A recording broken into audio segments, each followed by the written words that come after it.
معظم کے بابرکت مہینے کا نصف اول گزر چکا اور آخری نصف حصہ اس کا بھی باقی ہے، اور اس کے بعد انشاءاللہ رمضان المبارک کا مقدس اور مطہر مہینہ شروع ہو جائے گا۔ شعبان المعظم جو اسلامی سال کا 8واں مہینہ ہے، اس کی کئی ایک برکات ہیں، کئی ایک اس کے فضائل ہیں۔ حضور نبی کریم صلی اللہ علیہ وآلہ وسلم نے اس ماہ مبارک کو اپنی طرف نسبت کر کے فرمایا کہ یہ میرا مہینہ ہے۔ آپ نے فرمایا کہ رجب یہ اللہ تبارک و تعالی کا مہینہ ہے، جو کہ اسلامی سال کا 7th منتھ ہے، اور شعبان المعظم کے بارے میں فرمایا کہ یہ میرا مہینہ ہے، اور رمضان المبارک کے بارے میں فرمایا کہ یہ میری امت کا مہینہ ہے۔ اور پھر اس کے بعد جب رجب کا مہینہ شروع ہوتا، حضور صلی اللہ علیہ وآلہ وسلم اللہ کی بارگاہ میں دعا کرتے، اللہم بارک لنا فی رجب و شعبان وبلغنا رمضان، او کما قال رسول اللہ صلی اللہ علیہ وسلم، کہ اے بار الہ، اس رجب کے مہینے میں اور شعبان کے مہینے میں ہماری اوپر اپنی برکتیں نازل فرمانا، وَبَلِّغْنَا رمضان، اور اللہ پاک اس دنیا کی مختصر سی زندگی میں ہمیں ایک مرتبہ پھر رمضان المبارک تک پہنچانا،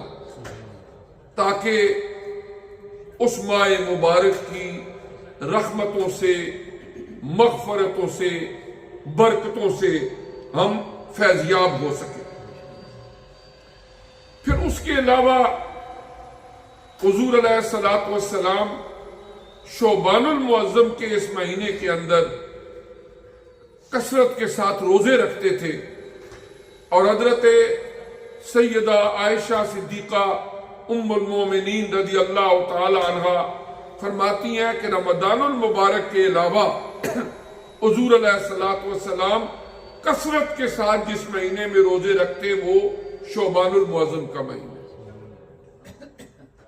اور پھر اس ماہ مبارک کے اندر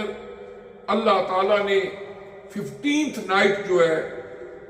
احادیث مبارکہ میں اس کے فضائل بیان ہوئے، اور ان فضائل میں سے سب سے بڑی فضیلت یہ ہے کہ یہ توبہ کی رات ہے، اور اوورآل یہ پورا کا پورا مہینہ شعبان المعظم کا یہ توبہ کی قبولیت، رجوع اللہ، اپنے گناہوں کی معافی، اور پھر آئندہ استقامت کے ساتھ صراط مستقیم پر چلنے کے تہیہ کرنے کا مہینہ ہے۔ انسان بنیادی طور پر کمزور ہے۔ قرآن عزیز نے خود فرمایا خلق الانسان ضعیفا، کہ انسان کو بہت کمزور پیدا کیا گیا، کبھی جانے میں، کبھی انجانے میں، کبھی کسی غلط فہمی کا شکار ہو کر، کبھی کسی خوش فہمی کا شکار ہو کر انسان گناہ کا ارتکاب کر بیٹھتا ہے۔ اب اللہ تعالیٰ کی جتنے ہمارے اوپر انعامات ہیں، ان میں سے ایک بڑی نعمت اللہ کی یہ ہے کہ جب ہم اس اللہ کی بارگاہ میں دستے سوال دراز کر کے اپنے گناہوں کی معافی کے طلبگار ہوتے ہیں، تو قرآن عزیز کے اندر متعدد مقامات پر فرمایا کہ وہ اللہ ہماری توبہ کو قبول کر دیتے ہیں۔ ہم اپنی کمزوری کے باعث کسی لالچ میں، کسی اٹریکشن میں، کسی غلط فہمی میں اگر گناہ کا ارتکاب کر بیٹھے اللہ سے معافی مانگی، وہ اللہ تبارک و تعالی اپنے بندوں کے گناہوں کو معاف کر دیتا، ورنہ وہ احکم الحاکمین ہے، بادشاہوں کا بادشاہ ہے۔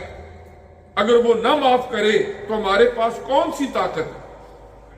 ہر چیز اللہ کے قبضہ قدرت میں ہے، نہ ہم پیدا اپنی مرضی سے ہوئے، نہ مریں گے اپنی مرضی سے۔ موت زندگی اس کا خالق اللہ کی ذات۔ دنیا کی زندگی کے چند دن ہم گزارتے ہیں، اس میں خواہشیں تو بندوں کی بے شمار ہوتی ہیں، لیکن ہر بندے کو کتنا رزق دینا ہے یہ اس مالک کائنات کی اپنی تقسیم ہے۔ اور پھر ایک بات، اس کے بعد دنیا کی زندگی کے اندر جتنی نعمتیں ہیں وہ اللہ عطا کرنے والا ہے۔ اب اس دنیا کی اس مختصر سی زندگی کے اندر بھی ہم اس اللہ کے ہر لمحے ہر پل محتاج ہیں،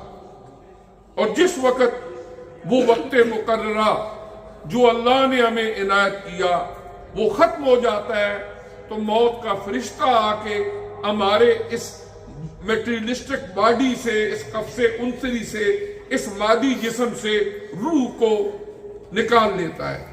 اور عرف عام میں ہم کیا کہتے ہیں، اس پر موت واقع ہوگی۔